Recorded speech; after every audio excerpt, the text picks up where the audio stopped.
নমস্কার বন্ধুরা, সুস্মিতা ক্রিয়েশনে আপনাদের সকলকে স্বাগত। আজ বানাবো মটরশুঁটি আলু দিয়ে একদম সিম্পলভাবে ব্রোকলির এক দুর্দান্ত রেসিপি। বাড়িতে ছোট কিংবা বড় সবাই খেতে পারবে। এই রেসিপিটা একবার বাড়িতে অবশ্যই ট্রাই করে দেখুন। চলুন শুরু করি। প্রথমেই একটা কড়াই বসিয়ে দিয়েছি। কড়াইয়ের মধ্যে দিয়ে দিচ্ছি রিফাইন অয়েল একদম অল্প পরিমাণে। এবার একে একে ব্রোকলি আর আলুগুলোও দিয়ে দিচ্ছি।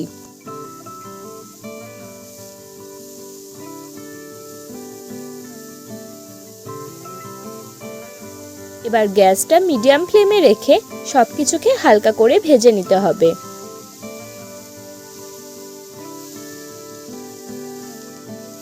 এই পর্যায়ে ব্রোকলি ভাজা হয়ে গেলে ব্রোকলিগুলো আগে তুলে নেব। এরপর আলুগুলোকে আরো কিছুক্ষণ ভেজে তুলে রেখে দেব। এরপর কড়াইয়ে সামান্য তেল দিয়ে তেল গরম হয়ে গেলে কুচিয়ে রাখা পেঁয়াজগুলো দিয়ে দেব। এখানে আমি মিডিয়াম সাইজের দুটো পেঁয়াজ ইউজ করেছি, আপনারা কম বেশি দিয়ে দিতে পারেন। পেঁয়াজটা লালচে করে ভাজা হয়ে গেলে লঙ্কা, আদা, রসুন বাটা এর মধ্যে দিয়ে দেবেন। এরপর কিছুক্ষণ মশলাটাকে কষিয়ে নিতে হবে। এরপর আগে থেকে কুচিয়ে রাখা টমেটো আমি এখানে দিয়ে দিলাম। এখানে আমি একটা টমেটো ইউজ করেছি, মিডিয়াম সাইজের একটা টমেটো দিলেই হবে।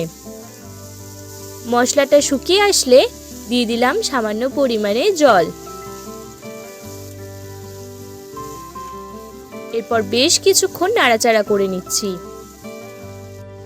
এরপর দিয়ে দিচ্ছি কুচিয়ে রাখা ধনেপাতা।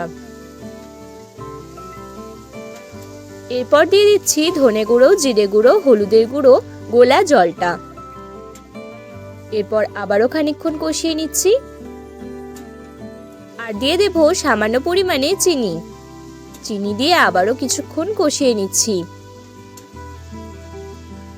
কষাতে কষাতেই টমেটোগুলো চেপে চেপে গেলে নেবেন। তেল একটু ছেড়ে এলে দিয়ে দেবেন মটরশুঁটি। এবার মশলার সাথে মটরশুঁটিটাকে কষিয়ে নেবেন।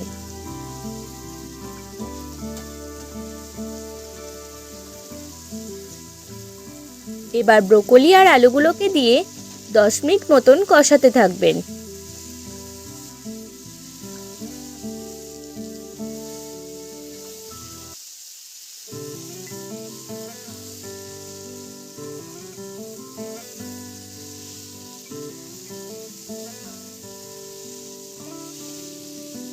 দশ মিনিট কষানো হয়ে গেলে সামান্য জল দিয়ে দেবেন।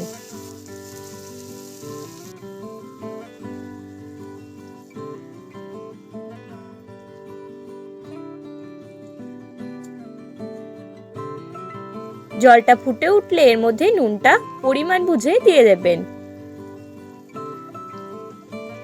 নুনটা দিয়ে সবকিছুর সাথে নুনটাকে একটু মিক্স করে নেবেন। এরপর গ্রেভি অনুযায়ী জলটা দিয়ে দেবেন। তারপর ঢাকনা দিয়ে সেদ্ধ হতে দেবেন।